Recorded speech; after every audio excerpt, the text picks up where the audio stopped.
ከያዕቆብ መልእክት መጽሐፍ ምዕራፍ 1 ቁጥር 12 ላይ እናወጣና እንቆማለን። እንደዚህ ያነባለሁ።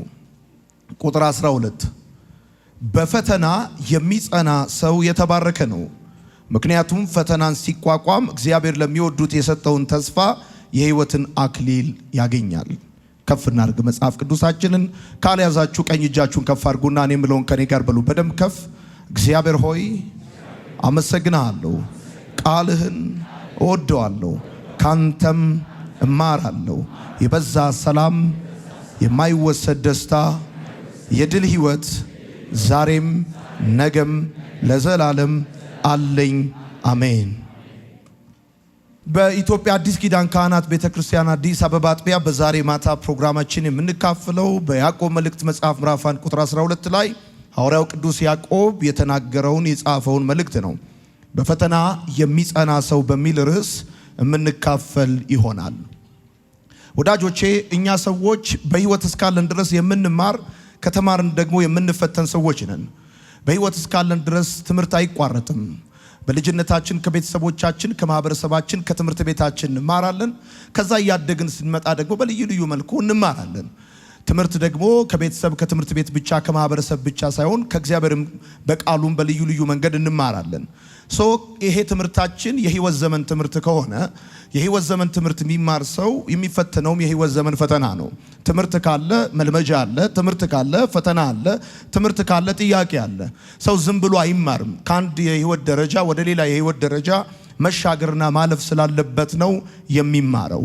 ስለዚህ በሕይወታችን በጣም አጥብቀን መጸለይ ያለብን ነገር ቢኖር በፈተና ስለ መጽናት ነው። እግዚአብሔር አምላክ በፈተና ውስጥ በምናልፍበት ጊዜ የሚረዳንን ጸጋ እንዲሰጠን ስለ መጽናት መጸለይ እንዳለብን ልናስብ ይገባል። ሰው ክርስቲያን ነው ማለት ፈተና የለበትም ማለት አይደለም። ሰው ክርስቲያን ነው ማለት የተለያዩ ተግዳሮቶች አይገጥሙትም ማለት አይደለም። ስለዚህ በሕይወታችን በጣም አጥብቀን ልንጸልይ የሚገባው ነገር ቢኖር በፈተና ውስጥ ስለ መጽናት ነው። የእግዚአብሔር ቃል ከዘፍጥረት እስከ ዮሐንስ ራእይ በምናጠናበት ጊዜ እግዚአብሔር የሰራባቸው ትልልቅ የእግዚአብሔር ሰዎች በልዩ ልዩ ፈተና ውስጥ አልፈዋል። ፈተና ደግሞ ልክ እንደ ዝናብ ከአንድ አቅጣጫ የሚመጣ አይደለም። ልክ እንደ ጨለማ በብዙ አቅጣጫ የሚከበን እንደሆነ መረዳት በጣም ተገቢ ነው። በተለይ በዚህ ዘመን ደግሞ በጣም ላስጨራሽ፣ ተስፋ አስቆራጭ፣ ግራ የሚያጋቡ ምክንያታቸው እንዴትና ወዴት እንደሆነ ልንረዳ በማንችለው መልኩ እንፈተናለን። ስንፈተን የተለያየ ስሜቶችን ደግሞ እናስተናግዳለን። በጣም ማወቅ ያለብን ነገር ምንድነው? ቅባት በባህሪው አዋራ እንደሚስብ ልክ እንደዚሁ ደግሞ ጥሪ ያለበት ፕሮግራም ያለበት ትልልቅ አቅም ያለው ሰው እንደዚሁ በሕይወቱ በልዩ ልዩ መንገድ ሊፈተን እንደሚችል መረዳትና መገንዘብ አለበት ብዬ አስባለሁ። በፈተና ውስጥ ስታልፉ ሰዎችን ትከስራላችሁ፣ እግዚአብሔርን ታተርፋላችሁ። ትልቁና ዋነኛው ጉዳይ ምናልባት ስትፈተኑ ውጣ ውረዱ፣ ማግኘት ማጣቱ፣ ከፍታና ዝቅታው፣ መወደድ መጠላቱ፣ ህመም ጤንነቱ፣ ልዩ ልዩ ነገሮች በሕይወታችሁ በሚመጣ ጊዜ ምናልባት ገንዘብ ልትከስሩ፣ ሰው ልትከስሩ ትችላላችሁ። በየትኛውም መልኩ ግን የእግዚአብሔርን ሐሳብ እየሰማ ለሚራመድ ሰው በፈተና ውስጥ እግዚአብሔርን ማትረፉ at the end of the day እግዚአብሔርን የሱ ማድረጉ የማይካድ ሐቅ እንደሆነ መረዳት በጣም ተገቢ ነው። ለምሳሌ ከዚህ እስከ ሐዋሳ ያለው መንገድ ሃይዌው እየተሰራ ነው። ይሄ ሃይዌይ ከመሰራቱ በፊት የነበረው በጣም አስቸጋሪ መንገድ ነው። መንገዱ የቱንም ያህል ምቹ ቢሆን የመንገዱ ምቹነት ኪሎሜትሩን እንደማያስቀረው ልክ እንደዛ የናንተ ጥሩ መሆን፣ ደግ መሆን፣ በጣም ክርስቲያን መሆን፣ የጸሎት ሰው መሆን ፈተና የሚባለውን አያስቀረውም። አንዳንድ ጊዜ በምንጸልይበትም በምንኖርበትም ጊዜ ለምንድነው የምንፈተነው ብለን እናስባለን። ምናልባት በሕይወታችን ካሉ ድካሞች የተነሳ ብቻ የምንፈተን ከመሰለን እንሳሳታለን። አሁን እንደነገርኳችሁ የመንገዱ ምቹ መሆን ኪሎሜትሩን እንደማያስቀረው የናንተ በየትኛው መልኩ ለሰው ምቹ መሆን፣ ለናንተ በየትኛው መልኩ ለእግዚአብሔር ምቹ መሆን ወይንም ደግሞ በተቻላችሁ መጠን እግዚአብሔርን አክብራችሁ ለመኖር ጥረት ማድረጋችሁ ፈተና የሚባለውን ነገር ከሕይወታችሁ አያስቀረውም። የአንዳንዶቻችን ፈተና በትዳር፣ የሌሎቻችን ፈተና በፋይናንስ፣ በጤና፣ በስራ በልዩ ልዩ መንገድ ሊሆን እንደሚችል ማሰብ ደግሞ በጣም አስፈላጊ ነው።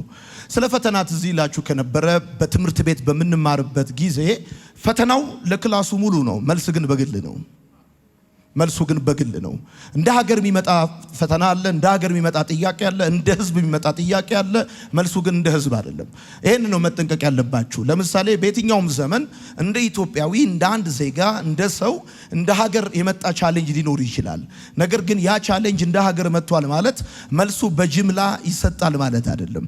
ኢቭን ባለትዳር እንኳን ብትሆኑ፣ የቤተሰብ አባል እንኳን ብትሆኑ እንደ ቤተሰብ የመጣ ጥያቄ መልሱ እንደ ቤተሰብ አይደለም፣ በግል ነው። ፈተና ለሁሉም ሊሆን ይችላል። መልሱ ግን በግል እንደሆነ ማወቅ በጣም ተገቢ ነው። ወዳጆቼ አልፈተንም ብለው የሚሉ አንዳንድ ሰዎች ሊኖሩ ይችላሉ። ምናልባት አልፈተንም ካሉ እነዚህ ሰዎች ክላስ የማይገቡ መሆን አለባቸው። አንድ ሰው ክላስ አይገባም፣ አይማርም፣ አይፈተንም። አንድ ሰው ግን ይማራል፣ ይፈተናል። ይሄ በጣም መታወቅ ያለበት መሰረታዊ ጉዳይ ነው። ልጆችሽ ከእግዚአብሔር የተማሩ ይሆናሉ፣ የልጆችሽም ሰላም የበዛ ይሆናል ሲል መጽሐፍ ጦርን ማነው ቻሌንጅ አይኖርባችሁ ሁሉ ነገር አልጋ ባልጋ ይሆናል ማለት አይደለም። ስለዚህ የማይፈተን ሰው ክላስ የማይገባ ወይ ራሱ ፈተና የሆነ ሰው ነው። አንዳንድ ሰው አለ በቤተሰብ መካከል፣ በሀገር መካከል፣ በቤተክርስቲያን መካከል ራሱ ፈተና የሆነ ሰው አለ። መኖራችሁን እስክትጠሉ ድረስ የሚያደርሳችሁ ሰው አለ። ነገር ግን እኔ በእርግጠኝነት የማይፈተን ሰው አለ ብዬ አላስብም። ከሊቅ እስከ ደቂቅ፣ ከተማረ እስካልተማረ፣ ከሀብታም እስከ ድሃ፣ ቤተ መቅደስ ካለ እንደ መሸታ ቤት እስካለ ድረስ የትም ሁን አልፈተንም ብሎ ነገር አይሰራም። ስለዚህ መታወቅ ያለበት ነገር ምንድነው? አንዳንዶቻችን ምን እናስባለን? ማን ነካው? ምን አጠፋው? በተቻለ መጠን የእግዚአብሔርን ፍቃድ በህይወቴ ለመተግበር ጥረት እያደረኩ ነው። ለሰዎች በደግነት በመልካምነት ለመመላለስ እየሞከርኩ ነው። ታዲያ ለምንድነው የምፈተነው? ለሌላው ሰው ቀላል የሆነ ጉዳይ ለኔ ለምንድነው ከባድ የሚሆነው ብለን እንላለን። ሌሎች ደግሞ ማወቅ ያለብን ነገር ምንድነው? ፈተና መልኩን ይቀይራል እንጂ እንደማይቆም ማወቅ አለብን። አሁን መጽሐፍ ምን አለ? በፈተና የሚጸና ሰው የተባረከ ነው አለ። ፈተና አይቀርልህም፣ በቃ ይሄን ማወቅ አለብህ። ስለዚህ ምናልባት የሆነ ሲዝን ላይ በቃ ፈተና የሚቆም ፈተና የሚያልቅ ከመሰላችሁ ተሳስታችኋል። ፈተና መልኩን እየቀየረ ይቀጥላል እንጂ ፈጽሞ አይቋረጥም። እንዴት ካላችሁኝ ልጆች በነበርን ጊዜ ትዝ ካላችሁ አስተማሪዎቻችን ከ60 የሚፈትኑን 60 ጥያቄ ነው። ለዛውም ምርጫ ነው የሚፈትኑን። ወይንም ደግሞ እውነት ሐሰት በል ወይም አዛምድ ነው የሚፈትኑን። እያደግክ ስትመጣ ግን ምርጫ ይቀራል፣ እውነት ሐሰት በል ይቀራል፣ አዛምድ ይቀርና ዳሽሙላ ይሆናል። እያደግክ ስትመጣ ደግሞ በጣም ዩኒቨርሲቲ ስትገባ ደግሞ አንድ ጥያቄ ከመቶ ይሆናል። ከመቶ ብቻ አይደለም፣ አንድ ጥያቄ በ10 ገጽ በ20 ገጽ አብራራ ይሆናል። ስለዚህ ክላስ በጨመርኩ ቁጥር የፈተናው አይነት ይቀየራል እንጂ ፈተናው አይቀርም። ለምሳሌ አሁን ስትረግል እያረክ ያለው ፋይናንስ ነው። ፋይናንሱ መልሰህ ስትጨርስ ትዳሩ መልሰህ ስትጨርስ ልጅ መልሰህ ስትጨርስ እንደዛ ያለ የፈተናው መልክ ይቀይራል። የመጀመሪያ ሰሞን አካባቢ አውጣኝ ሊሆን ይችላል። እንደ አገልጋይ አሰማኝ፣ ይስማኝ፣ ፍጥረት ይስማኝ ምናምን ሊሆን ይችላል። ስለዚህ የመጀመሪያው ተግዳሮትህ መሰማት፣ መታወቅ፣ አደባባዩን መያዝ ነው። ልክ አደባባዩን ስትይዝ ደግሞ አብሮ የሚመጣ ፈልፈላ ተከትሎ ይነጅሳል። እና ፈተና የሚባለው ነገር አይቋረጥም። በቃ ሁሉ ነገር ህይወት አልጋ ባልጋ ይሆናል ብሎ ማሰብ በጣም ተገቢ አይደለም ወዳጆቼ። ሌላው ስለ ፈተና ማወቅ ያለብን በፈተና የሚጸና የተባረከ ነው ሲል መጽሐፍ ቅዱስ ስለ ፈተና አንዳንድ ጉዳይ ማወቅ ስላለብን ነው። በፈተና የሚጸና ሰው ነው የተባረከ። በፈተና የሚጸና ሰው የተባረከ ነው ማለት ምን ማለት ነው በራሱ የሚለውንም ነገር መናገር እፈልጋለሁ። በፈተና የሚጸና ሰው ማለት ትርጉም የማይቀይር ሰው ማለት ነው። ዲፊኒሽን የማይቀይር ሰው ማለት የሚጸና ሰው ማለት ወዳጆቼ በፈተናው ምክንያት የማያዝን፣ የማይከፋው፣ የማያለቅስ የሆነ ምንም አይነት ነገር የማይሰማው እንደው ድንጋይ የሆነ ማለት አይደለም። በፈተና የሚጸና ማለት በፈተናው ስታልፉ በጣም ላስጨራሽ በሆነ ጉዳዩ ስታልፉ ታዝናላችሁ፣ ታለቅሳላችሁ፣ ይከፋችኋል፣ ታቆርፋላችሁ፣ ትነጫነጫላችሁ፣ በተለያየ መልኩ ሪያክት ልታረጉ ትችላላችሁ። ይሄ ማለት ሰው በፈተና አልጸናም ማለት አይደለም። በፈተና የሚጸና ሰው ማለት ዲፊኒሽን የማይቀይር ትርጉም የማይቀይር ሰው ማለት ነው። ጠዋት ወርቅ ያለውን ከሰዓት ጨርቅ የማይል ሰው ማለት ነው። ጠዋት አንበሳ ያለውን ከሰዓት ሬሳ የማይል ማለት ነው። አንተ ንጉሴ ነህ፣ አንተ ጌታዬ ነህ ያለ ሰውዬ ልክ ማዕበል ሲነሳበት ያገኘውን ነገር ሲያጣ አንዳንድ ሰው አለ አይደል? ታውቃላችሁ፣ ለጌታ ያለውን ትርጉም ይቀይራል። ብዙ ነገሩን ቀይሮ ከጌታ ሐሳብ ይወጣል። እኔ ከኢዮብ ሕይወት በጣም የሚገርመኝ ነገር ምንድን ነው? ኢዮብ ወደ መከራ ከመግባቱ በፊት ስለ እግዚአብሔር የነበረውን አንደርስታንዲንግ መከራ ውስጥ ገብቶ ሲወጣ አላስነካም። ሁሉን ታደርግ ዘንድ ቻይ እንደሆን ከሐሳብ ከተሉ ይከለከል እንደማይችል አወቅኩ ነው ያለው። አንድ ሰው በፈተና ይጸናል ማለት በየትኛውም ሁኔታ ውስጥ ገብቶ ሲወጣ ከዛ ሁኔታ በፊት የነበረውን አንደርስታንዲንግ ሳያስነካ ይወጣል ማለት ነው። ሳያስነካ ይወጣል ማለት ነው። ለዚህ ነው በጣም ብዙ ሰዎች በህይወታቸው ይፈተናሉ። ልክ ተፈትነው ሲያበቁ ዲፊኒሽን ይቀይራሉ። ሁለቴ ሶስቴ ሲገፉ ያገኙትን ሲያጡ ያሰቡት ነገር ሳይሳካ ሲቀር እንቅፋት ሲገጥማቸው ሪጀክሽን በህይወታቸው ሲፈራረቅ እጮኝነታቸው ፌል ሲያደርግ በትዳራቸው ሲፈተኑ አልጋ ላይ ተኝተው በህመም ሲቸገሩ የዛን ጊዜ ያያል ያሉትን አምላክ አያይም፣ ይሰማል ያሉት አይሰማም፣ ደግሞ አምላክ ነው ያሉት እሱ አምላክ አይደለም ብለው ሌላ ያፈላልጋሉ። በፈተና የሚጸና ሰው ማለት ትርጉም የማይቀይር ሰው ማለት ነው። በፈተና የሚጸና ሰው ማለት መሰረቱ የማይናወጥ ሰው ማለት ነው። እንደ ባህር ጥልቅ ጸጥ የሚል ማለት ነው። ለምሳሌ በባህር ላይ ዝናብ ይዘንባል፣ ጥልቁ ግን ጸጥ ይላል።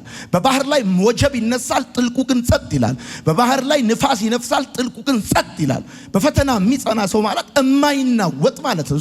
ፍራውን የማይለቅ ሰው ማለት ነው። እና መጽሐፍ እንደዚህ ያለ በፈተና የሚጸና የተባረከ ነው አለ። የተባረከ የሚሆነው ወዳጆቼ ለምሳሌ ትሮጣላችሁ አትቀድሙም፣ ትፈልጋላችሁ አታገኙም። እግዚአብሔር አምላክ በየትኛውም መልኩ ህይወታችሁን የሚመዝነው በውጤታችሁ ሳይሆን በመንገዳችሁ እንደሆነ ደጋግማችሁ ልታስታውሱ ይገባል። ይሄ ሲዝን የኮምፒቲሽን ሲዝን ነው። ይዞ መገኘት እንደ ትልቅ ሰክሰስ የሚታይበት ዘመን ነው። ነገር ግን ማወቅ ያለባችሁ ነገር ምንድነው? ለክርስቲያን ልዩነቱ ውጤቱ ሳይሆን ውጤቱን ያገኘበት መንገዱ ነው። እግዚአብሔር የማንንም ሰው ህይወት በውጤቱ አይመዝንም። እግዚአብሔር የሰውን ህይወት የሚመዝነው በመንገዱ ነው ማለት እንዳለባችሁ እንድታስቡ ፈልጋለሁ። ስለ ፈተና እንድታስቡ ፈልጋለሁ። ዛሬ በፈተና የሚጸና ሰው ስለመሆን በአገልግሎትም ይሁን በራእይ በትዳር በስራ በልዩ ልዩ መንገድ ማለት ነው። ወዳጆቼ ለምሳሌ ፈተናን ብትመለከቱ ፈተና ሁለት አይነት ነው። የመጀመሪያው ፈተና ሌሎች የሚያመጡብን ነው። ከኛ ውጪ ያሉ ሰዎች የሚያመጡብን የቤተሰባችን አባላት፣ ጓደኞቻችን፣ ጎረቤቶቻችን አብረናቸው የምናገለግላቸው እኛ ኮንትሮል ከምናደርገው ሁኔታ ውጪ ያሉት ወደኛ የሚያመጡት ፈተና አለ። ሌሎች የሚያመጡብን ፈተና እንዳለ ደግሞ እኛ ሄደን የምናመጣው ፈተና አለ። ፈተና ለሁለት ይከፈላል። አንደኛው የሚመጣብን፣ ሌላው የምናመጣው ተብሎ እናመጣው። በአገር ሰላም በገዛ እጃችን ኢንተርኔታችንን ኦን አድርገን ሃይ ብለን የምናመጣው ፈተና። አቤት ጌታ ይባርከኝ። እኔ ሃይ ሃው አር ዩ አም ፋይን ታንክ ዩ ኤንድ ዩ ሚ ጉድ ዩ ጉድ። መጨረሻ ላይ ጉድ በጉድ በገዛ እጃችን በጣታችን ነካክተን የምናመጣው ፈተና። አርፈን የተቀመጥንበትን ቤት ትተን ወጥተን አገር በጥብጠን ከዛ በኋላ ሽማግሌ ሰብስበን አገር አሰባስበን የሰበሰብኑ ተበትኑ። ሰይጣን የሚያመጣብን አለ፣ እግዚአብሔር የሚያመጣው ፈተና አለ፣ ሰዎች የሚያመጡት ፈተና አለ። እኛ ደግሞ በገዛ እጃችን ተራምደን ሄደን የምናመጣው። ተው አርፈ ቁጭ በል ትላለች ሚስትየው። አንድ ሁለት ብዬ ከጓደኞቼ ጋር ተጫውቼ ልምጣ ብሎ ይወጣል። ከዛስ እዛው አንድ ሁለት እያለ በሚሪንዳ የተጀመረ ከዛስ በማልታ የተጀመረ እያለ በኮካ የተጀመረ ስሙን አልጠራም። ከዛ አንድ ሁለት ይላል። በቦክስ ይሉታል። የፊት ጥርሱ ይወልቃል። ማን አመጣው? ራሱ ሄዶ አመጣው። ሁሉም ፈተና ሰይጣን የሚያመጣው አይደለም። አንዳንዶቻችን በራሳችን እጅ ሄደን የምናመጣቸው ፈተናዎች አሉ። በራሳችን እጅ ተራምደን ሄደን የምናመጣቸው ፈተናዎች አሉ። ይሄን ማወቅ በጣም ጥሩ ነው። ኦኬ ወዳጆቼ ለምሳሌ ሌሎች ለምን ይፈትኑናል? እኛን ለምሳሌ እግዚአብሔር ለምን ይፈትነናል ቢባል ስለሚተማመንብን ነው የሚፈትነን። እግዚአብሔር በክፉ አይፈትነንም፣ ስለሚተማመንብን። እግዚአብሔር ኢዮብን፣ ዳንኤልን፣ ሌሎቹንም ደግሞ በልዩ ልዩ የህይወት መንገድ ውስጥ ያለፉትን ሰዎች ፈትነዋል። ሲፈትን ግን ስለሚጠላን ስለማይወደን ምናምን ሊጥለን ፈልጎ አይደለም፣ ስለሚተማመንብን ፈልጎ ይፈትነናል። ስለሚተማመንብን እሱ ብቻ አይደለም፣ ጣዖታችንን ሊሰብር ፈልጎ ይፈትነናል። አንዳንድ ጊዜ አይናችንን የጣልንባቸው በቃ ልክ መኖሪያችን አድርገን መከታችን መንትናችን አለኝታችን ድጋፋችን ያደረግናቸው ነገሮች እነዛ እንደማያዋጡ እንዲገባን ሲፈልግ እግዚአብሔር አምላክ ጣዖቶቻችንን ከእጃችንና ከአይናችን ላይ ሊያነሳ ሲፈልግ ይፈትነናል። እግዚአብሔር ስለሚተማመንብን ሲፈትነን፣ ሰዎች ደግሞ ስለሚጠረጥሩን ይፈትኑናል። ስለሚጠረጥሩን ደውለው ሳይቸግራቸው ብድር ይጠይቁናል። እኛም ደግሞ ገንዘብ ላይ ያለን አቋም ጥሩ ማለት ቆንጆ ነው የለንም እንላለን። ደግሞ የሚጠይቁን እቁብ እንደወጣልን አረጋግጠው ነው። ባጭር አማርኛ ሰው ለምን ይፈትነናል? ስለሚጠራጠረን። ሰው ለምን ነው የሚጠይቀን? ትወደኛለህ፣ ትወጂኛለሽ ምናምን፣ እስቲ እንዴት እንደምትወጂኝ ያሳይ ምናምን በልዩ ልዩ መንገድ ውስጥ ብቻ ሰው ስለሚጠራጠረን ይፈትነናል። በሶስተኛ ደረጃ ሰይጣን ለምን ይፈትነናል? ሊጥለን ነው ይፈትነን። ይሄን ማወቅ በጣም መልካም ነው ወዳጆቼ። ስለ ፈተናው ያለን አንደርስታንዲንግ በፈተናው ስላለን ነጥብ በጣም ወሳኝነት አለው። ይሄን በተቻለ መጠን እንድንረዳ ይገባል ወዳጆቼ። እኔ በህይወቴ ዘመን ለጓደኝነት በጣም ተስማሚ፣ ለአገልግሎት በጣም ድንቅ፣ ያፉ ቃል ለቁስል መድኃኒት፣ ለተሰበረው ጠገንም ይሆን ሰው ያየሁት የተፈተነን ሰው ነው። የተፈተነ ሰው ንግግሩ ቁም ነገር አለው። ታውቃላችሁ በጣም አደገኛ ሰው ወይም ደግሞ መጥፎ ወይም እምፈራው ሰው እኔ አልቃይዳ አይደለም፣ ሽፍታ አይደለም። እኔ ተፈትኖ ያላለፈ ሰው ወይም በፈተና ውስጥ ያላለፈ ሰው እንደምፈራ ምንም አልፈራም። ምክንያቱም የተፈተነ ሰው አይፈርድባችሁም፣ ይራራላችኋል፣ ይረዳችኋል እንጂ አይፈርድባችሁም። ያልተፈተነን ሰው ማናገር እግራችሁ ሲበላችሁ ጸጉራችሁ ነው የሚያክላችሁ። እናንተ የቸገራችሁ ሌላ ነው፣ እሱ የሚያክላችሁ ሌላ ነው። እናንተ የምታወሩት ሌላ ነው፣ እሱ የሚነግራችሁ ሌላ ነው። የሚሰብካችሁ ራሱ ሌላ ነው። እናንተ ምጥ ይዟችኋል። በቃ ወይ ፍረድ ውረድ ምናምን እያላችሁ ግብግብ ገጥማችኋል። እሱ ደግሞ ይዘባበትባችኋል። በህይወት ዘመን ውስጥ በጣም የሚገርም ይውላችሁ። ለምሳሌ እኔ አሁን መጽሐፍ ልገዛ ስል ከመግዛቴ በፊት መጽሐፉን የጻፈው ጸሐፊ የቸርች መሪ ነው አይደለም ብዬ ነው የምገዛው። ተሸክሞ የጻፈ ሰው መጽሐፍ ነው ማነበው። ተፈትኖ ያለፈ ሰው መጽሐፍ ነው ማነበው። እስከርቭ ለብሶ ጠርታኛለች ብሎ ከዚህም ከዛም የጻፈ ሰው መጽሐፍ አይደለም ማነበው። እኔ መርቶም የሚያቅ ደክሞ የሚያቅ ለፍቶ የሚያቅ ሰርቶ የሚያቅ ተፈትኖ ያለፈ ሰው እንደዛ አይነት ሰው ንግግሩ፣ ስብከቱ፣ ትምህርቱ ሁሉ ይጣፍጣል።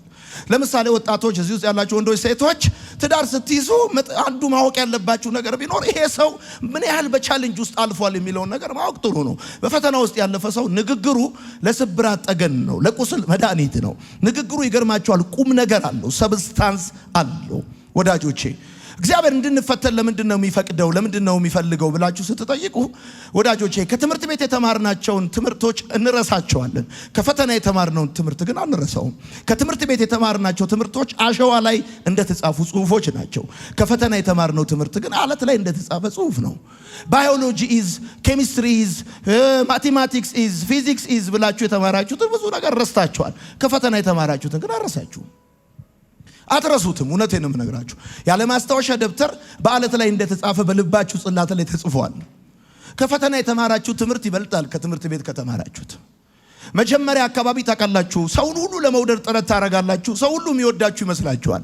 ሰውን ሁሉ ለመውደድ የምታረጉት ጥረት እንደማይሳካና ሰው ሁሉ እንደማይወዳችሁ የምታረጋግጡት ስትፈተኑ ነው።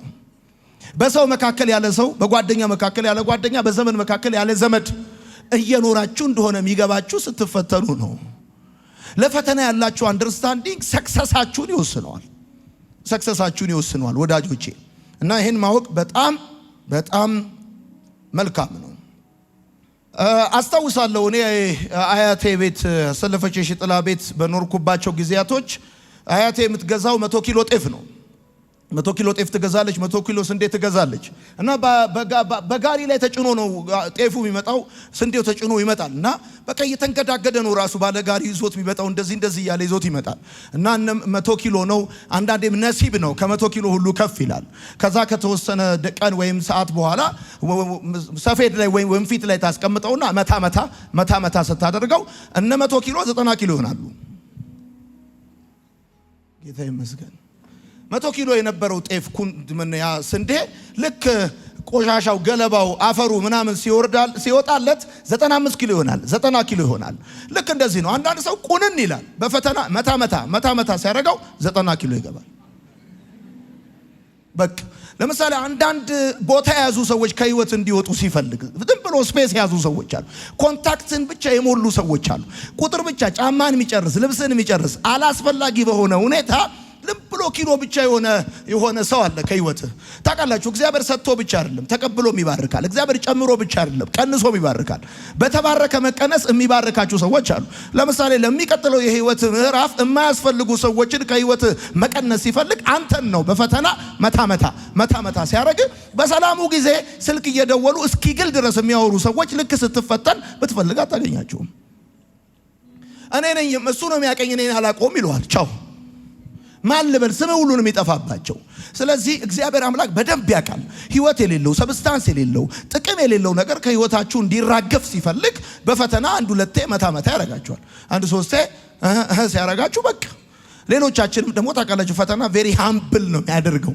አንዳንድ ጊዜ ወጣቶች ስትሆኑ በቃ ስፓርታከስ ነኝ ምናምን ማንም እኔ በቃ ብረት ከኔ ይሳሳል ኮንክሪት በሉኝ ምናምን ብለ ውጥር ግትር ስትል በፈተና ሁለቴ ሲመጣ ትስተካከላል። ቻው። መጽሐፍ እንደዚህ ያለ በፈተና የሚጸና የተባረከ ነው አለ። አሁን ብዙ ሰው ትንቢት የሚፈልገው ለምንድን ነው? ጸሎት የሚፈልገው ለምንድን ነው? ከፈተና ለማምለጥ ነው። ፈተና አስቀሪ ትንቢትና የጸጋ ስጦታ ያለው ነቢይ ደግሞ የለም፣ አልነበረም፣ አይኖርም። በትንቢት አማካኝነት የእግዚአብሔርን ድምጽ ልሰማ ትችላለህ እንጂ በምንም ተአምር ፈተና አይቀርልህም። በትንቢት ጌታ ይባርከኝ። በፈተና የሚጸና ሰው አለ የተባረከ ነው አለ። ሴቶች እናት የሚሆኑት በ3 ሰዓት ምጥ ነው፣ በ2 ቀን ምጥ ነው፣ በ1 ቀን ምጥ ነው። አቤት የ3 ሰዓት ምጥ ነው የ40 ዓመት ልደት የሚወጣው፣ የ50 የ60 ዓመት ልደት የሚወጣው። ብዙ ሰዎች ፔኑን አይፈልጉትም ግን ልጁን ይፈልጉታል። እንደዛ ከሆነ ደግሞ ፈጽሞ የማይቻል ነገር እንደሆነ ማወቅ በጣም ተገቢ ነው። ወርቅ እሳት ቢጠላ አፈር ሆኖ እንደሚቀር ማለት ነው። ወዳጆቼ ተደጋጋሚ ሰሞኑን አንድ ነገር እናገራለሁ። ጀነራል የሚሆነው አሰፍቶ ለብሶ ገዝቶ ለብሶ ሳይሆን በጠባሳ ለብሶ ነው። ዳስ ዋይ በሺህ ወታደሮች መካከል የአፉ ቃል ሕግ ሆኖ ቀና ብሎ የሚለው ወታደሩ ሁሉ በክብር ሰላምታ እንደዚህ ሰላም የሚለው አሰፍቶ ለብሶ አይደለም። መርካቶ ሄዶ ገዝቶ ለብሶ አይደለም። በጠባሳ ለብሶ ነው። በሞት ሽታ መካከል ለብሶ ነው። እግዚአብሔር አምላክ እነሱ ደስ ሲላቸው እነሱ ሲደብራቸው አንተ ራትን ሳትበላ እንዳታድር በራሴ የህይወት ሰልፍ ውስጥ ያሳልፋል። ያልኩት ነገር በአማርኛ አላድርግልህ። ለምሳሌ አንዳንድ ሰዎች አሉ እነሱ ከደበራቸው አንተ ራትን ሳትበላ እንዳታድር የሚያደርጉ ሰዎች አሉ። ምን ነው ቢያስቅም ባያስቅም መሳቅ ያለብህ ሰዎች አሉ። ይጋብዘዋል። ቢሉን የሚከፍሉት እነሱ ናቸው። አቤት ትልቅ ሆቴል ይጠሩና ይጋብዘዋል። ቢሉን ስለሚከፍሉ ቢያስቅም ባያስቅም ያንተ ያለ አማራጭ መሳቅ ነው። እርሶ እኮ ያልክ መሳቅ በቃ ዝም ብለህ መሳቅ ነው ያለ አማራጭ። ስለዚህ ቢያስቅም ባያስቅም እንዳስቅ ማለት ነው። ለምሳሌ አንዳንድ ጊዜ በፈተና የሚጸና ሰው የተባረከ ነው ሲባል ስለ ፈተና ስታስቡ ስንፈተን እግዚአብሔር ዝም የሚለው ለምንድን ነው? አይሰማንም? አይወደንም? ስለኛ ግድ አይለውም? ያዕቆብ ብሏል እኮ መንገዴ ከእግዚአብሔር ተሰውሯል፣ ፍርዴን በአምላኬ ቸል ተብሎ ለምን ትላለህ? አልሰማም አታቅም እንደተባለ ማለት ነው። እና አንዳንዴ ምን እናስባለን? ስንፈተን እንጮሃለን፣ እናለቅሳለን። አባ ነው ምንለው፣ አባ ነው ምንለው። በቃ ጌታ ሆይ አታየኝም ሆይ አሰማኝም ሆይ እንላለን። በዛ ጊዜ ደግሞ እግዚአብሔር ዝም ይላል፣ ጸጥ ጭጭ። በኢየሱስ ስም በዚህ ብትሉት በዛ ብትሉት በዚህ ብትሉት በዛ ብትሉት ወዳጆች እግዚአብሔር ዝም ይላል፣ ጸጥ ይላል ስትፈተን። ለምን እንደው ታውቃላችሁ? በፈተና ሰዓት ዝም ማለት ያስተማሪው ባህሪ ስለሆነ ነው። ዶንት ፎርጌት ይሄንን። ከፈተና በፊት አስተማሪው ቾክ ይዛል፣ ዳስተር ይዛል፣ ይጽፋል፣ ያጠፋል፣ ኢትስ ክሊር ይላል፣ ኢንትሮዳክሽን ይላል፣ ምናምን ብዙ ነገር ይላል፣ ጥያቄ ያለው ይላል ምናምን። ልክ ፈተና ሰዓት ላይ ግን ጸጥ ይላል። በፈተና ሰዓት ዝም ማለት ያስተማሪው ባህሪ ነው። እና ለዚህ ነው ቲቸር ባዮሎጂም ሆነ ቲቸር ማቴማቲክስ አስታውሳቸዋለሁ እጃቸው ወደ ኋላ አድርገው ይዞራሉ። ያዩዋል፣ እንደዚህ ያዩ ያዩዋል። አንተ ጣራውን ቁጥር ጸጥ ነው የሚሉ የፈለከውን እጅን ቁጥር ይሄ መስመር አንብብ። አጤሬራ ከያዝክ ደግሞ ትነጠቃል። ደስ የሚለው የእግዚአብሔር ፈተና አጤሬራ የለውም። ባዮሎጂ መስለዋል። ጌታ የተባረከ ይሁን። ወዳጆቼ ፈተና ካቅም በላይ ሲሆን ታውቃላችሁ ማስለቀሱን አቁሞ ማሳቅ ነው የሚጀምረው። እስካሁን እየተፈተናችሁ ባላችሁት ፈተና እያለቀሳችሁ ያላችሁ ሰዎች ካላችሁ ይሄ የሚያሳየው እየተፈተናችሁ ያላችሁት ፈተና በአቅማችሁ ልክ ነው። አንድ ፈተና ካቅማችሁ በላይ እንደሆነ የሚታወቀው ማስለቀሱን አቁሞ ማሳቅ ሲጀምር ነው። አንድ ሰው በሚፈተነው ፈተና መሳቅ ጀምሯል ማለት ፈተናውን ተቀብሏል ማለት ነው። እና ለዚህ ነው በጣም ብዙ ጊዜ በቃ ያስቀኛል። አንዳንድ ፈተና በቃ ትሞታለህ በሳቅ። አንዳንድ ሰዎች አሞክ ይመስላቸዋል። አሞክ አይደለም፣ ገብቶክ ነው። ፈተና ምን አይደለም መሰላችሁ ምጽፉ ሰዎች፣ ፈተና ቅጣት አይደለም። አሁን ብዙ ጊዜ የሚመስለን ነገር እንደዚህ ነው። ብዙ ጊዜ ስንፈተን ምን በድዬ ነው ምን አጥፍቼ ነው እንላለን። ምንድነው ያጠፋሁት ጌታ ሆይ ምን አረኩ ብለን እንላለን። ምክንያቱም ፈተናን የምንቆጥረው እንደ ቁጣ፣ እንደ ቅጣት፣ እንደ መቅሰፍት ምናምን ነው የምንቆጥረው። ነገር ግን ፈተና እንደሱ አይደለም ወዳጆቼ። ዝናብ በመልካምም በክፉም ላይ እንደሚዘንብ ፈተናም በሁሉ ላይ ይመጣል። የምትፈተኑት ፈተና እናንተ ቅዱስም ርኩስም የመሆናችሁ ማሳያ አይደለም። just you are human አለቀ። እሱን ማወቅ በጣም ተገቢ ነው። ሁለተኛው ፈተና መሸነፍ አይደለም ወዳጆቼ።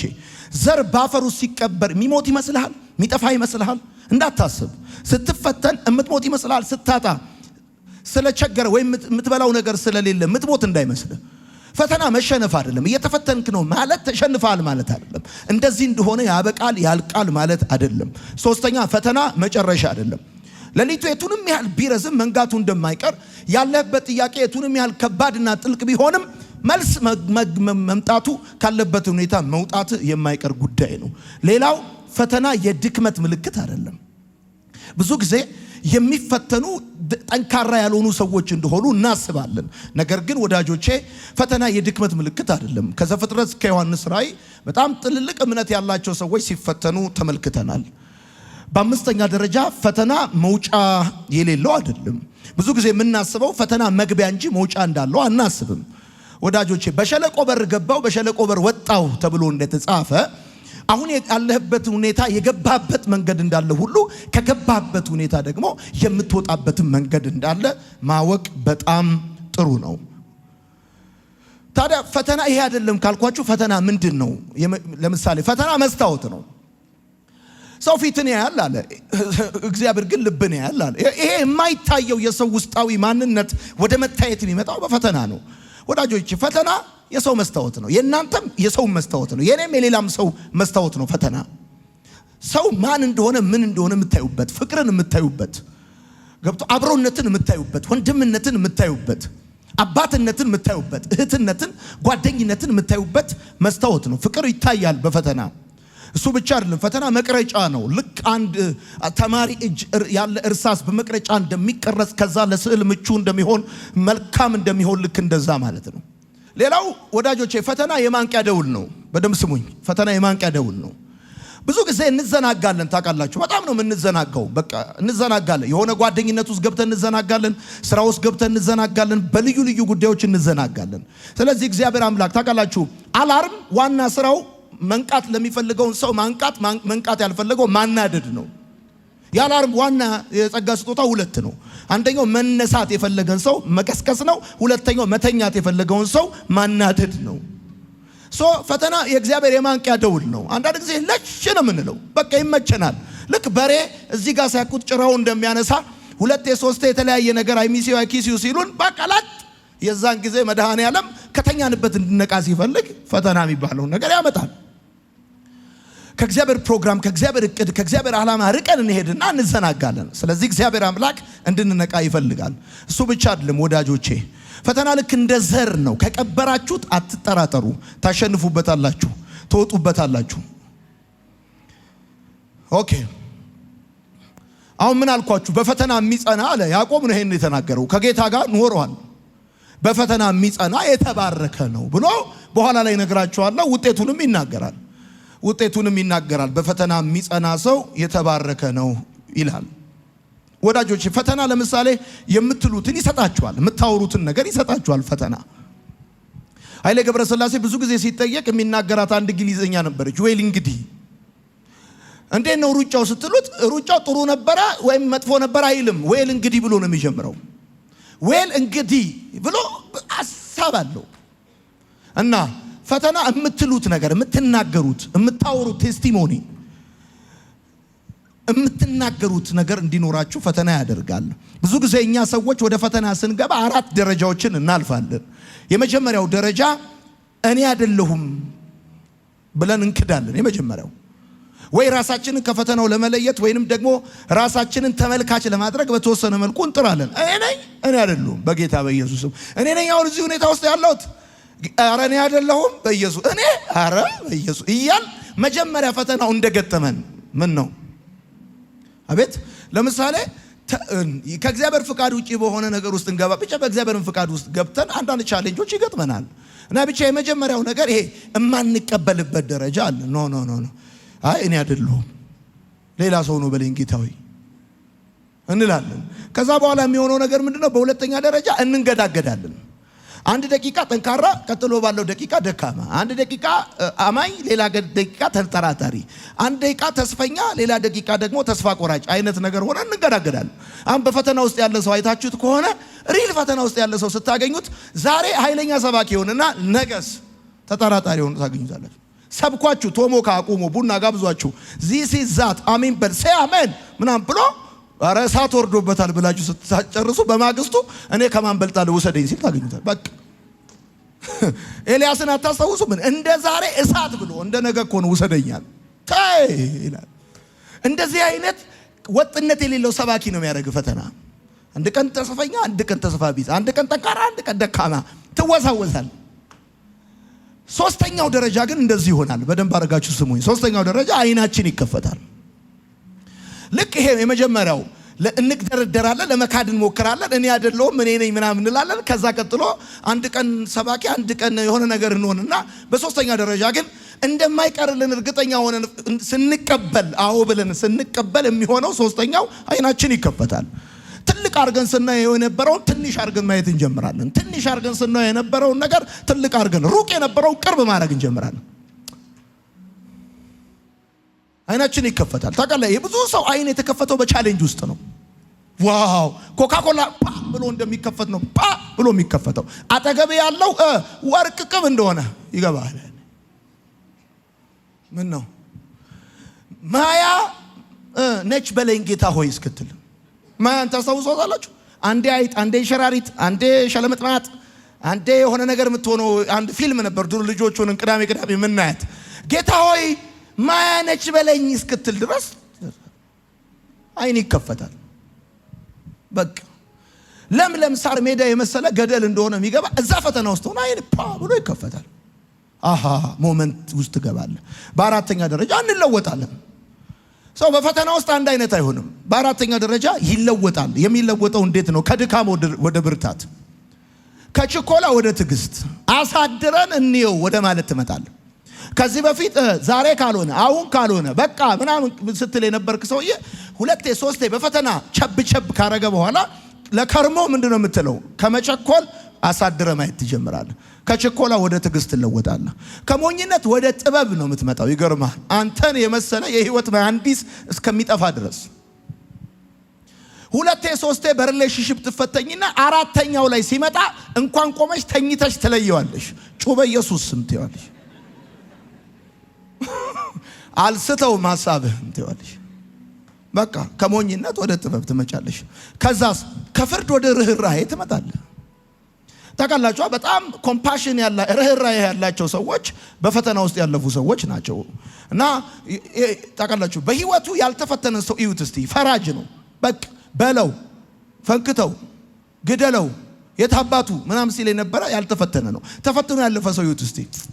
አይ መስሎት እኮ ነው ልጅነት ነው ምናምን ይላል። ጻፉ ቀጥላችሁ። በፈተና ጊዜ በዙሪያችን ያሉ ሶስት አይነት ሰዎች አሉ። ታውቃላችሁ? ጻፏቸው። ይሄ ጥሩ ነው። በጣም ጥሩ ነው። ይሄ በፈተና ጊዜ በዙሪያችን ያሉ ሶስት አይነት ሰዎች። በፈተና ጊዜ በዙሪያችን ያሉ ሰዎች ለሶስት ይከፈላሉ። የመጀመሪያዎቹ ሰዎች የማንጠብቃቸው ሰዎች ናቸው። እነዚህ የማንጠብቃቸው ሰዎች ናቸው። ነገር ግን የሚያበሩልን እንደ ጠዋት ፀሐይ ወደኛ የሚመጡ፣ ቃላቸው መድኃኒት፣ ዝምታቸው ማጽናኛ፣ መገኘታቸው ብርታት የሆነ ሰዎች፣ ሳይነገራቸው የሚረዱ፣ ሳይፈርዱ የሚሰሙ፣ ሳይደክማቸው የሚቆሙ፣ ሳይጠየቁ የሚሰጡ ሰዎች አሉ። ልክ ፈተናውን ስትገቡ እንደዚህ አይነት ሰዎች አሉ። የሚገርማችሁ የማንጠብቋቸው ሰዎች አሉ። እነዚህ የማንጠብቋቸው ሰዎች አጋጣሚ አይደሉም፣ ከእግዚአብሔር ናቸው። አይኖቼን ወደ ተራሮች አነሳው፣ ረዳቴ ከወዴት ይምጣ አለ። ረዳቴ አለ እግዚአብሔር ነው አይደለም ያለው። ረዳቴ ብር ያለው አይደለም፣ ዘመድ አይደለም፣ ስልጣን ያለው አይደለም። ረዳቴ አለ ከእግዚአብሔር ዘንድ ነው አለ። አንድ ሰው እኔን ለመርዳት ብር ያለው መሆን አይጠበቅበትም። ሰውየው ከእግዚአብሔር ዘንድ መሆን ነው ያለበት። ስለዚህ at the time of challenge ወደ እናንተ የሚመጡ የማትጠብቋቸው ሰዎች አሉ። ፈጽሞ ቁጥራቸውንም ስማቸውንም እስከማታስታውሱ ድረስ የሚደርሱ ሰዎች አሉ። እነዚህ ሰዎች ይገርማቸዋል፣ እንደ ጠዋት ፀሐይ ይመጣሉ። ድንገት ነው ወደ ህይወታችሁ ኮንፊውዥን ውስጥ ሆናችሁ፣ ዲያሌማ ውስጥ ሆናችሁ፣ ተስፋ መቁረጥ ውስጥ ሆናችሁ እያለ ከተፍ ይላሉ። የማትጠብቋቸው ሰዎች። እነዚህ ሰዎች ቃላቸው መድኃኒት ነው። ይገርማል። እና ዝምታቸው ማጽናኛ ነው። ደግሞ መገኘታቸው ብርታት ነው። የሚገርም ልክ ሳይነገራቸው ይረዳሉ። እዚህ ጋር ሞኛል፣ ፈልጦኛል፣ ቆርጦኛል፣ ከፍቶኛል፣ እንደዚህ ሆኛል ብለህ ሳትነግራቸው ምን ላይ እንዳመመ እንዴት እንደተሰቃየ እንዴት ግራ እንደተጋባ ምንም ማብራሪያ ሳትሰጣቸው በግሪክ በአርማይክ ሳትላቸው ይረዱዋል። የማትጠብቃቸው ሰዎች አሉ። ከእግዚአብሔር ዘንድ የሆኑ ሰዎች አሉ። አንድ ሰው ከኢየሩሳሌም ወደ ኢያሪኮ ሲሄድ ወንበዴዎች እጁ ገባ፣ ደበደቡት፣ ጥለውት ሄዱ አለ መጽሐፍ። ካህኑ መጣ፣ ይሄ ኤክስፔክተር ነው። ሌዋዊ መጣ፣ ይሄም ኤክስፔክተር ነው። ግን ሌላ መጣ፣ ሳምራዊ መጣ። ይሄ የተኛው ሰውዬ ከተኛበት ተነስቶ ቢቆም ሳምራዊ ይረዳኛል ብሎ ኤክስፔክት አያደርግም። ነገር ግን መጣ፣ ከተኛበት አነሳው፣ ቁስሉ ላይ ዘይት አፈሰሰ፣ አህያው ላይ አስቀመጠው፣ ገዝታውስ ከፈለለት። ይሄ የማይጠበቅ ሰው ነው። እንደነዚህ አይነት ሰዎች ከእግዚአብሔር ዘንድ ከጥቅም ከውለታ ከጓደኝነት አይደለም፣ ከእግዚአብሔር ዘንድ ነው። እኔ ደግሞ ዛሬ ማታ ባርካቸዋለሁ በጌታ በኢየሱስ። አንኤክስፔክትድ የሆኑ ራይት ሰዎች ወደ ህይወታችሁ ይመጣሉ። አንደኛው ዛሬ በዚህ ጉባኤ ልባርካችሁ የፈለግኩት ያልተጠበቀ አስባችሁ ገምታችሁ ማታቋቸው ይረዱኛል ብላችሁ ማጠረጥሯቸው ከእግዚአብሔር ዘንድ የሆኑ ከውለታ የማይነሱ ከጥቅም የማይነሱ ከጓደኝነት የማይነሱ ከዘራችሁ የማይነሱ ከገንዘባችሁ የማይነሱ ከእግዚአብሔር ዘንድ የሆኑ ራይት ሰዎች በዚህ ዓመት ወደ ህይወታችሁ ይመጣሉ። በደንብ አርኩና አሜን በሉ። ይመጣሉ። እነዚህ ሰዎች ይገርማል። እድሜ ለኔ ይበል አይሉህም፣ ቀና ወጣውለት አይሉህም፣ ምናምን አይሉህም። ማይ ጋድ ክሬዲቱን እንውሰድ ምናምን አይሉህም። አታስጨንቀው ብቻ ነው የሚሉት። ይገርማል። ንገረኝ እስቲ ስለ ችግር ስላለበት ስቃይ ምናምን ሳትነግራቸው የሚረዱ ምን እንደምትፈልግ የሚረዱ የሚገርም ደግሞ ሳይፈርዱ የሚሰሙ ምንም ነገር ብትሰማቸው ይሄን አጥፍቻለሁ ተሳስቻለሁ ሆኖብኛል ብለህ ስትል አይፈርዱብህም። ሳይፈርዱብህ ይሰሙሃል። ሳይደክማቸው ይቆሙልሃል። ደግሞ ሳትጠይቃቸው የሚሰጡ ሰዎች አሉ። እንደነዚህ አይነት ሰዎች አሉ። እነዚህ የማይጠበቁ ሰዎች የሚባሉ አሉ። ከእግዚአብሔር ዘንድ የሆኑ ወዳጆቼ፣ ሁሉም ሲሄዱ የሚቀሩ፣ ሁሉም ሲዘጋ የሚከፍቱ፣ ሁሉም ሲደክሙ የሚታገሱ ሰዎች አሉ። አንኤክስፔክትድ የሆኑ ሰዎች አሉ። ብዙ ጊዜ አቴንሽን ያልሰጣችኋቸው፣ ከእናንተ ሰላምታ የማይጀምሩ አይገርማችሁም? ከዚህ በፊት ልጅ ስድሩ ያልጠራቸዋቸው፣ ቤት ስታስመርቁ የሆነ ቦታ ያልሰጣቸዋቸው፣ እግዚአብሔር ግን ለክፉ ቀን እንደተመሸገ ኃያል ሰራዊት በቃ እያስታጠቀ ያስቀመጣቸው ሰዎች አሉ። ልክ ከሰገባው እንደሚወጣ ሰይፍ፣ ልክ እንደዛ፣ ልክ በጭንቃችሁ ቀን ከእግዚአብሔር መዝገብ ተከፍተው ወደ እናንተ ይመጣሉ። እኔ አምላኬን አውቀዋለሁ። የሚሰማ ሰው ካለ እዚህ ቤት ካለ ቃሉን ላከ ነው የሚለው መጽሐፍ። ልክ ገንዘብ ሲላክልህ አካውንት ውስጥ እንደገባ እርግጠኛ ነህ። ሪሲቱ ሲሰጥ ብሩን ባትቆጥረው እርግጠኛ ነህ። ዛሬ አንድ ነገር እርግጠኛ ሁን፣ እነዚህ ሰዎች ወደ ህይወት ይገባሉ፣ ወደ ህይወት ይመጣሉ። እነዚህ ሰዎች ወዳጆቼ ማጠብቃቸው ሰዎች አንኤክስፔክትድ ሰዎች አሉ። የማይሸሹ የማይክዱ፣ ትርጉም የማይለውጡ፣ በቁጣ የማይጠፉ የማይናወጡ አሉ። ይገርማል። በመጠበቅ የማይደክሙ፣ በጊዜ የማይረሱ ሰዎች አሉ። ማይናወጡ ሰዎች አሉ። በቁጣ የማይጠፉ። አንዳንድ ጊዜ ፈተናውን ስትሆን ትቆጣለህ፣ ትናደዳለህ። እዛ ጊዜ እዛ ታይም ላይ ተቆጣ ብሎ አይጠፉም ካጠገበ። ለምሳሌ ልንገር፣ ሙሴ በተጣለ ጊዜ የፈርዖን ልጅ ሙሴን አዘነችለት፣ ከፈለችለት ይልና በሞት ፋንታ አክሊል አደረገችለት። ይሄ አንኤክስፔክትድ ነው።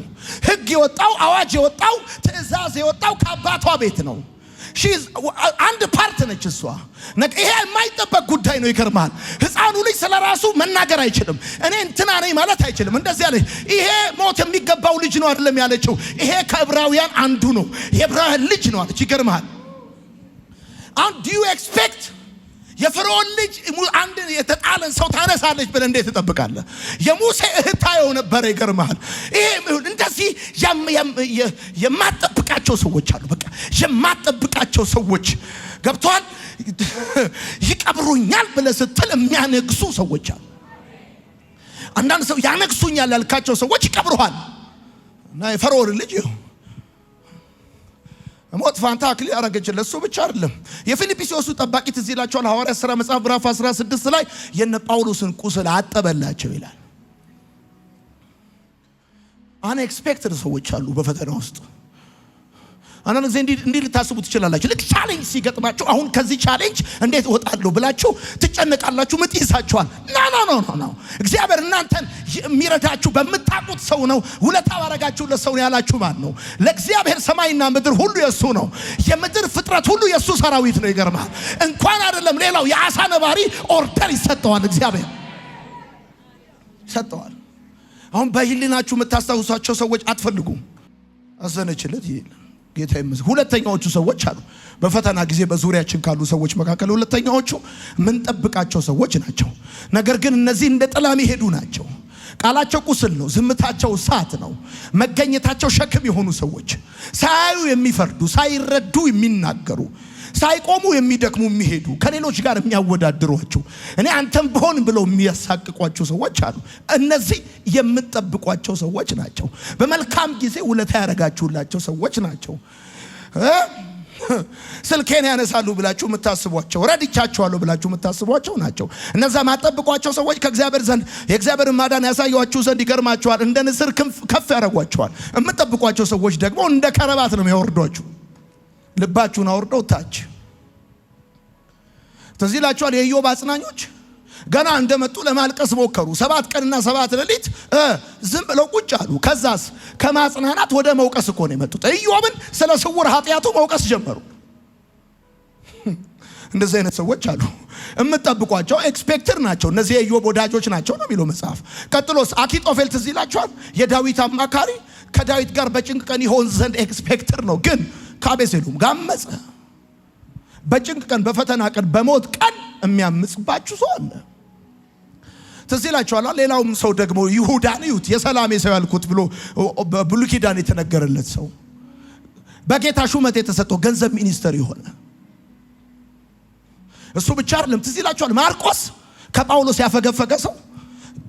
at the time of challenge የሚያፈገፍጉ ሰዎች ሊኖሩ ይችላሉ። እነዚህ የምትጠብቋቸው ሰዎች ናቸው። ይሄ የሥራ ጸባይ ነው፣ የሥራው ባህሪ ነው። ደግሞ አሉ አንዳንድ ሰዎች ሲጠይቋቸው ይሄ የሥራው ባህሪ ነው፣ በቃ ይሄ የሥራው ባህሪ ነው። ሌሎች ሰዎች ደግሞ አሉ። ሶስተኛ ሰዎች ጻፉ። ሶስተኛ ሰዎች አሉ የምታውቋቸው ግን የማያውቋቸው ሰዎች አሉ። እነዚህ ሰዎች አይረዱም፣ አይጎዱም። በቃ እነዚህ ሰዎች አይሰሙም፣ አያዩም፣ አይጠይቁም፣ አይጨንቁም። ምን ውስጥ እያለፍክ እንደሆነ ምንም የሚያውቁት ታሪክ የለም። ጎረቤት ናቸው፣ አብረው ነው የሚያገለግሉት፣ ያውቁዋል። አንድ ክላስ ናቸው። በደም ነው የምትተዋ። አንተ ነው የምታውቃቸው፣ እነሱ አያውቁም። ምናልባትም አንተ የምታልፍበትን ሁኔታ እነሱ አያውቁም። እና አይነት ሰዎች አሉ። በፈተና ሰዓት የማይጠቅሙም የማይጎዱም ሰዎች አሉ። በቃ ጌታ ሆይ በቃ አያዩም፣ አይሰሙም፣ አይጠይቁም፣ አይጨነቁም። ምንም በቃ አሁን አንዳንድ ጊዜ ይገርማል። ራስ ቸርች ውስጥ ይገርማል። ቸርቹ ሲናወጥ ምንም የማያዩ የማይሰሙ ሰዎች አሉ። በአገር ሰላም መጣ እሁድ እጃቸውን ያነሳሉ። አሜን ጌታ ሆይ ክብር ላንተ ይሁን ሃሌሉያ ይሏል። ምንም አይጠይቁም። ሁሉ እንትና የት ሄደ አይሉ፣ እንትና ለምን እንትን ሆነ አይሉ፣ ለምን ተቀመጠ፣ ለምን ቆመ አይሉ። ሌሎች ሰዎች አሉ በፈተና ጊዜ እኔ አንተም ብሆን የሚል ሰው ገጥሞ ያውቃል? እኔ አንተም ብሆን እንዲህ አላረግም የሚል ሰው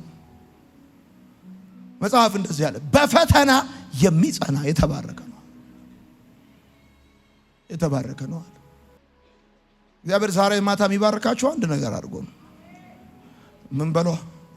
ምን በሉ ግድ የለም። የእናንተ ጉዳይ ምንም ስሜት የማይሰጣቸው ሰዎች ሊኖሩ ይችላሉ፣ ወይንም ደግሞ በጠበቃቸዋቸው ጊዜ ያልመጡ ሰዎች ሊኖሩ ይችላሉ። እግዚአብሔር አምላክ በጠበቃቸዋቸው ሳይሆን ባልጠበቃቸዋቸው ሰዎች ነገራችሁን የሚሰራው ክሬዲቱ ለራሱ መውሰድ ስለሚፈልግ ነው። ክብሩ ለራሱ መውሰድ ስለሚፈልግ ነው። በተለይ ደጋግሜ ይሄን ነገር ነግራቸዋለሁ። እኔ አንድ እንዲረዳኝ የምጠብቀው የምፈልገው ወይም ይረዳኛል ብዬ የማስበው አንድ ሰው ነበረ። እንኳን ይረዳኝ የረሳኝ ሰው ማለት ነው። ጌታ ሆይ ለምንድን ነው የማይረዳኝ ብዬ ጠየቅኩት። እንደዚህ አለኝ፣ ጌታ ታሪክህን እንዳይቀማህ ነው አለኝ። ታሪክህን እንዳይቀማህ ነው አለኝ። አንዳንድ ሰዎች ሊረዷችሁ እየቻሉ እንዳይረዷችሁ የሚያደርገው እግዚአብሔር ለምን? ታሪካችሁን ቴስቲሞኒያችሁን እንዳይቀማችሁ፣ እንዳይወስዱባችሁ። አንዳንድ ሰዎች ይወለ አንተ እኮ የሚሊዮን ኪሎ ሜትር ሄደ ባለቀ ሰዓት 100,000 አዋጥተው ሚሊዮኑን ይቀመዋል። አልገባም ነገር ምን ነው እድሜ ላይ በልቀና ወጣውለት ይሏል። በቃ እነዚህ ሰዎች ግራም ቀኝም ይቆልፋቸዋል። አሁን በፈተና የሚጸና ሰው ማለት የማይሸሽ ሰው ማለት ነው። የማይሸሽ ምን ማለት ነው? አሁን መሰናክል ሩጫ ይተጣቃለ መሰናክል ልክ መሰናክሉ ጋር ስትደርስ እንደዚህ ነው የምትለው። ሲደርሱ እንደዚህ ነው የሚሉት። ሲደርሱ እንደዚህ ነው የሚሉት። ልክ መሰናክሉ ጋር ሲደርሱ እንደዚህ ነው። እና ኃይሌ ሲሮጡ እንደዚህ ሲሮጡ አንዳንዱ ሲቀደም በሳሩ በኩል ትሮጣል አትሮጥ። አንዳንድ ሰው እንደዛ ልክ ፈተናው ሲገባ በፈተና የሚጸና ማለት አቋራጭ የማይጠቀም ማለት ነው። አቋራጭ የማይጠቀም ማለት ነው በፈተና የሚጸና ሰው ማለት ነው። ልክ መሰናክሉ ጋር ስትደርስ እግርህን ነው የምታነሳው። አንዳንድ ሰው ቻሌንጅ ሲገጥመው ይሸሻል። ከቸርች ይሸሻል፣ ከራዊ ይሸሻል፣ ከከተማ ይሸሻል፣ ከብዙ ነገር ይሸሻል። ስፍራውን ይለቃል። እንዳሸሽ ትርጉም እንዳትቀይር፣ ዲፊኒሽን እንዳትቀይር። ምን ነው አንዳንድ ሰው አገልጋይ ነኝ በቃ ጥሬ ምን አይላ አገልግሎት ውስጥ ገብቶ ቻሌንጅ ሲገጥም ፈተና ሲበዛበት እኔ እንደውም ነጋዴ ነኝ ይላል። ነጋዴ ነኝ ብሎ ቁጭ በፈተና የሚጸና ሰው ማለት ትርጉም የማይቀይር ሰው ማለት ነው። ዲፊኒሽን የማይቀይር ሰው ማለት ነው በፈተና የሚጸና ሰው ማለት። ወዳጆቼ በፈተና ውስጥ ሌሎች ሰዎች አብረው እንደሆኑና እንዳልሆኑ ታያለ። ከምንም በላይ ግን ራስህን ታያለ። that's the point።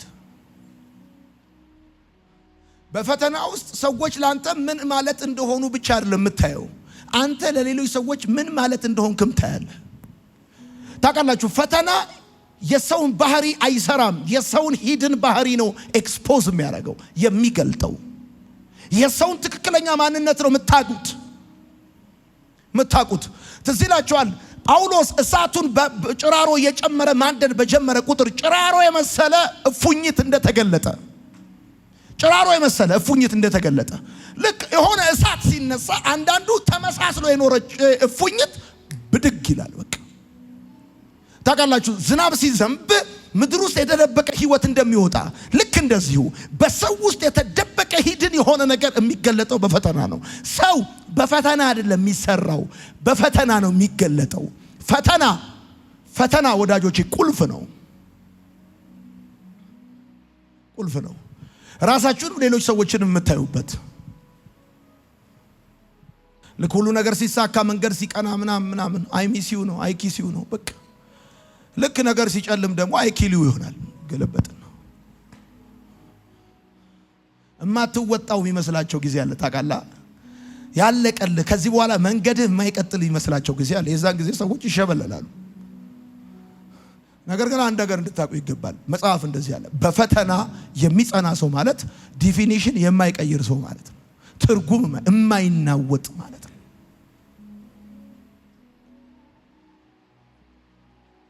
ለእግዚአብሔር ያለው ነገር የማይቀየር ማለት ነው። አንዳንድ ጊዜ ሰዎች ሁሉ ነገር ኮምፎርታብል ሲሆንላቸው ከፊት ነው የሚዘምሩት፣ ቻሌንጅ ሲገጥማቸው ከኋላ ይሆናል። መጽሐፍ እንዳለው ባያድነንም ወዳጆች አንዳንድ ጊዜ እግዚአብሔር አምላክ ለነ ሲድራቅ ሚሳቅ አብደናጎ እሳቱን እንዳላጠፋላቸው የእሳቱን ኃይል እንደያዘላቸው እግዚአብሔር እነና እናንተን ለማኖር ፈተናውን አያጠፋውም። የፈተናውን ኃይል ይዘዋል። በቃ የእሳቱ ኃይል ተይዟል። በእሳቱ ውስጥ ወክ እያደረጉ እንደምታዩት ልክ እንደዛ ማለት ነው። አሁን እዚህ ቤት ያላችሁ ክርስቲያኖች ወንድሞቼ እናቶቼ ምንም ቻሌንጅ የሌለባችሁ የምትመስሉ ብዙ ሰዎች አላችሁ። ግን በቤት በትዳር በኑሮ በስራ በጤና በምናም ክርክር ውስጥ ያላችሁ ሰዎች አላችሁ። ዛሬ እግዚአብሔር እየተናገራችሁ ያለው ነገር ምንድነው? ስፍራህን አትልቀቅ፣ ትርጉምህን አትቀይር ነው። ይስሐቅ በአብርሃም ዘመን ከነበረው ረሃብ በላይ ረሃብ ሆነ ይላሉ። ከዛስ እግዚአብሔር ወደ ግብጽ ሊወርድ ባሰበ ጊዜ ተቀመጣሉ። ዘርዘራ መቶ እጥፍ አጨደ። ኢሉዥናል ክርስቲያኒቲ እንዳትኖሩ ማለት ይሄ ክርስቲያንና ፈተና የሌለበት በቃ ብራዘር ምናምን አይዞ ምናምን ብለህ ስትወጣ እንደሱ አይደለም። እንደሱ አይደለም። መጽሐፍ እንደዚህ ያለ አነበዋለሁ። በፈተና የሚጸና ሰው የተባረከ ነው። ምክንያቱም ማለት ፈተናን ሲቋቋም አለ። ኢማጂን ፈተናን የሚቋቋም ሰው የሚሸሽ አይደለም። ምክንያቱም ፈተናን ሲቋቋም እግዚአብሔር ለሚወዱት የሰጠውን ተስፋ የህይወትን አክሊል ያገኛል አለ።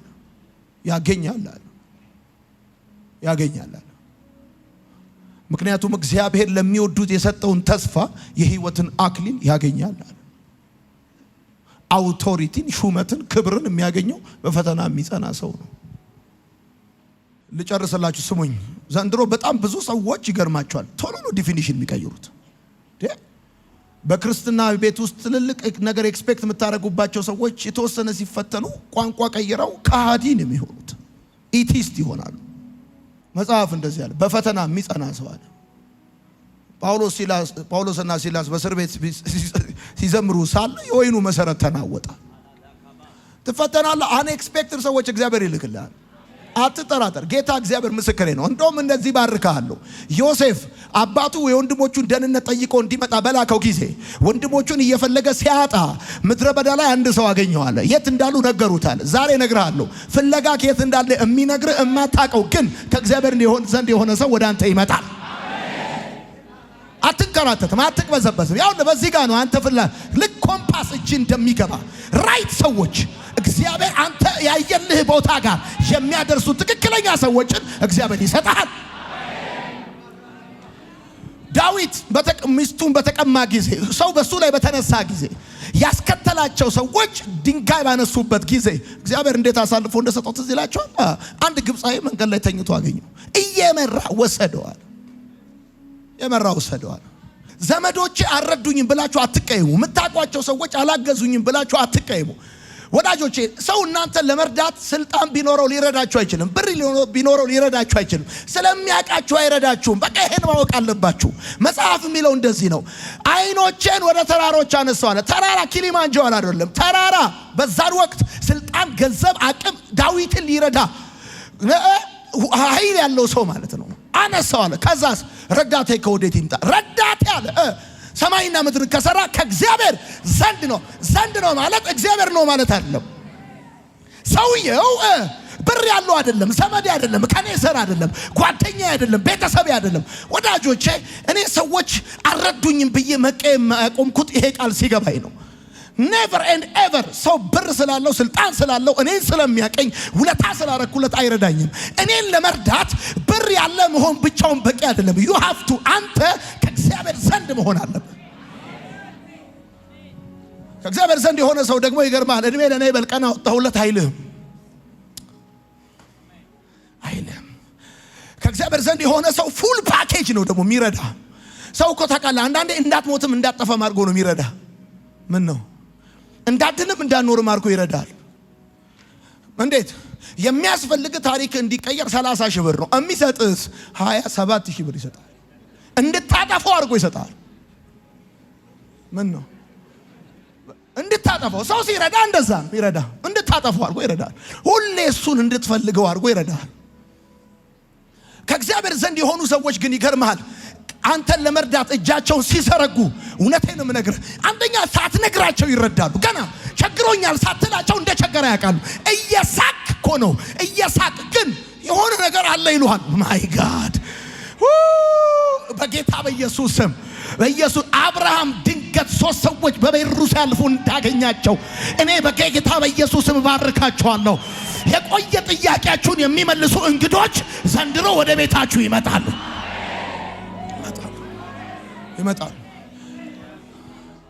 የእግዚአብሔር ማዳን ትላለች። you will see አይናችሁ የእግዚአብሔር ማዳን ታያለች።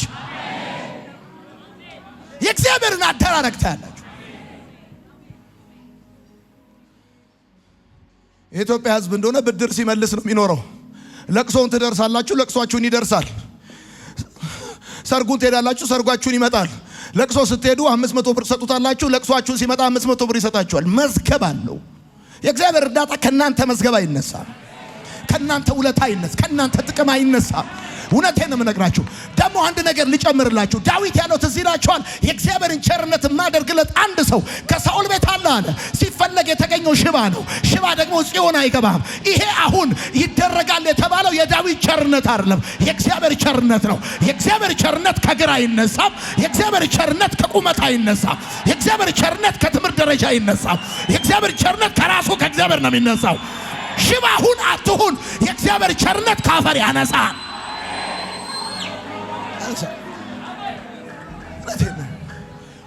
በእግዚአብሔር ቸርነት የተነሱ ሰዎችን ይኸውልህ፣ በቸርነት የተነሳን ሰው በቴክኒክ አታቆመው። በቸርነት የተነሳን በቸርነት ሰክሰስፉል የሆነ በቸርነት እግዚአብሔር የረዳውን ሰው በተደራጃ አታቆመው። ይገርማል። ድሮም ቢሆን የተነሳው በራሱ ስትሬንግዝ አይደለም። ሜምፊቦስቴ ከሎዶባር ከቆሻሻ መጣያ ተነስቶ በንጉስ ሰረገላ ላይ ተደርጎ ጽዮን የገባው ሽባ እኮ ጽዮን አይገባም ወዳጆች። ዳዊት እንደዚህ ያለ ታውቃላችኋል። እማትጠብቋቸው ሰዎች ቸርነት ያደርጉላችኋል። ይሄ ቸርነት የእግዚአብሔር ቸርነት ነው። ዳዊት እንደዛ የእግዚአብሔርን ቸርነት ማድረግለት አለ። ቸርነት የሚያደርግላችሁ ቸርነት የተደረገለት ሰው ራሱ ዳዊት በእግዚአብሔር ቸርነት ንጉስ እንደሆነ ያውቃል። ከረኝነት ተነስቶ ቤተ መንግስት እንደገባ በሞትና በኔ መካከል አንድ እርምጃ ቀረ እንዳላለ በቸርነት እንዴት አድርጎ ካልተከላከለው ቀስት ያዳነው እግዚአብሔር እንዴት እንዳከበረው ያውቃል። ለዚህ ነው የእግዚአብሔርን ቸርነት ማድረግለት አንድ ሰው የለም አለ። በማትጠብቋቸው በፈተና ውስጥ በምትሆኑ ጊዜ የተጣላችሁ እንደሆነ በተሰማችሁ ጊዜ ወዳጆቼ ስልክ ቁጥራችሁን በሰላሙ ጊዜ የመዘገባችኋቸው ሰዎች በፈተና ጊዜ እኮ ይገርማችኋል አያነሱም። ምን ነው? እኔ አንድ ነገር እርግጠኛ ነኝ፣ በቸርነት የተነሳን ሰው በቴክኒክ አታቆሙትም።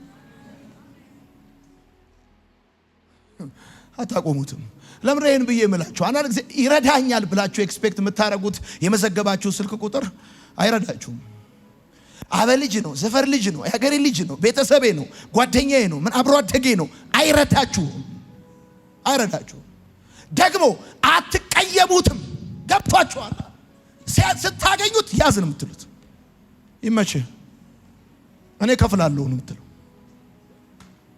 ምን ነው? ጌታ ይባረክ። መጽሐፍ እንደዚህ ያለ በፈተና የሚጸና ሰው አለ። ይሄንን ተናግሬ እጨርሳለሁ። ሁሌ የምናገረው ነገር ነው።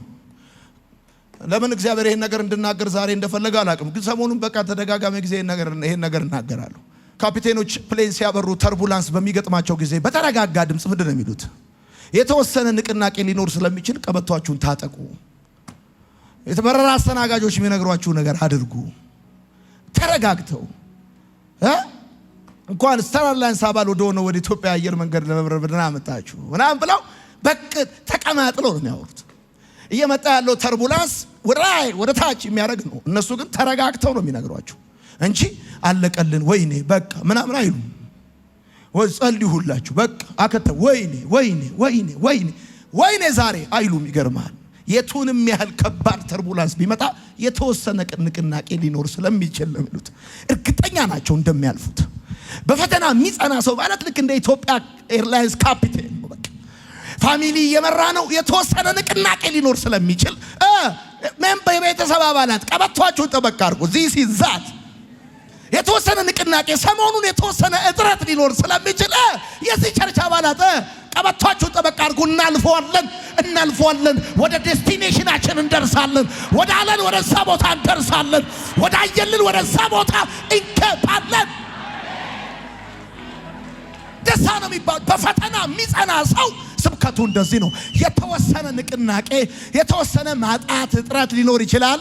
ሰሞኑን ፈገግ እያልን እናልፈዋለን። በፈተና የሚጸና አንዳንድ ሰው አለ። በፈተና በቀይ ነጠላ ዘቅዝቁ በቃ ወይኔ ሶሻል ሚዲያ ላይ ወጣና ሻሎም ገባ በሉ አካጭ ወገኖች በቃ አለቀን። ጌታው አምቡላንስ ነው በላይ ተናለቀ። አንዳንድ ሰው አለ በፈተና የሚጸና ሰው አለ። አይሸሽም፣ አይክድም።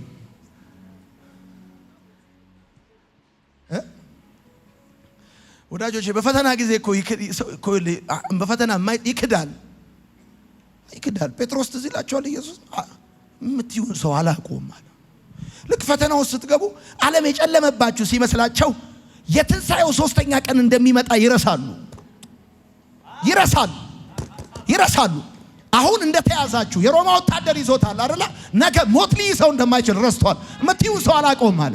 አሁን እንደጨለመባ አስበው የምትለውን ሰው አላውቀውም ቢሉ አይግረም። ይሄ በፈተና ሰዓት ሊከዳ ይችላል።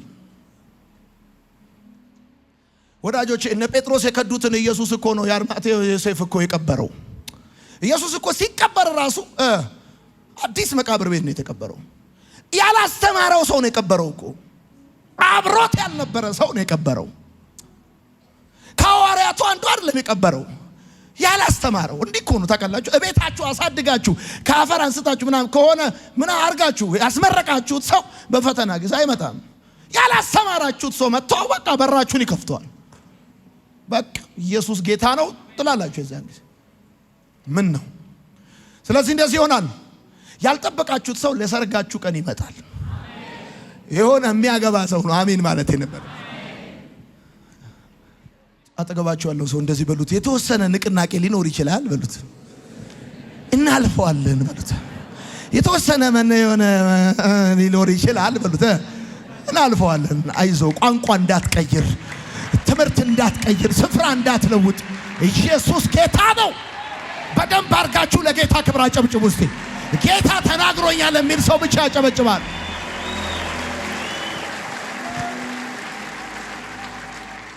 ምን ነው አፍተር ቻሌንጅ ከረባት አድርገን ምን ቆመው የምንከራይ ሚዜ ስለሆነ አይደለም። በፈተና የሚጸና ሰው የተባረከ ስለሆነ ነው። ኢየሱስ ጌታ ነው። ምን ነው በፈተና የሚጸና የተባረከ ነው። ኢየሱስ ጌታ ነው። እስቲ አሜን በሉ።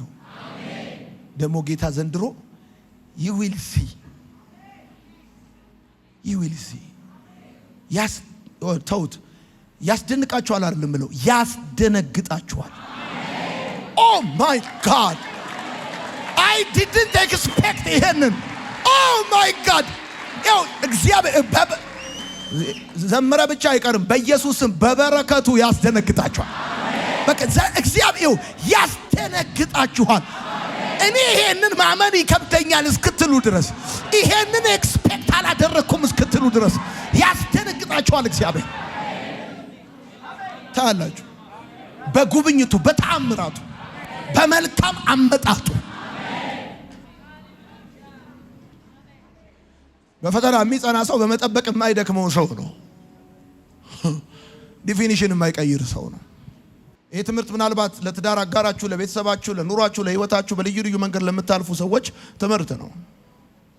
እኔ ከዶይ በጣም የምገረመው ይሄን ባልናገር እንደው ግፍ ይሆናል። ከዶይ በጣም የምገረመው ኤኒ ታይም ቻሌንጅ ውስጥ በምገባ ጊዜ ቻሌንጁን የማባባስ ስራ ሰርታብኝ አታውቅም። በእኔ ጥፋትም ይሁን አይሁን፣ እየገባትም ይሁን እየገባት ባልሆነበት ሁኔታ የማጋጋል ስራ፣ ማዕበሉን የማባባስ ስራ ሰርታ አታውቅም። ይገርማል።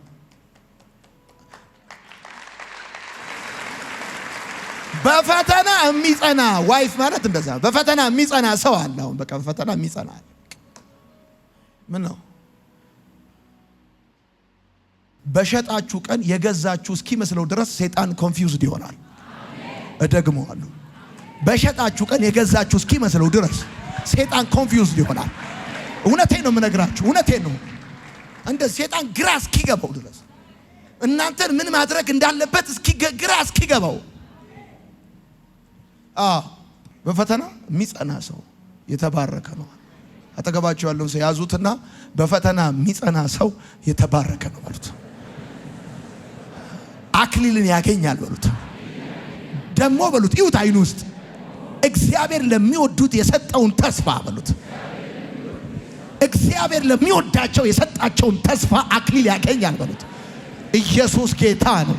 ጌታ ተናግሮኛል የሚል ሰው ያጨበጭባል። ሰላም ለእናንተ ይሁን። የማርሲል ቲቪ ወርልድ ዋይድ ተመልካቾቻችን በአገልግሎታችን እየተባረካችሁ እንደሆነ እናምናለን።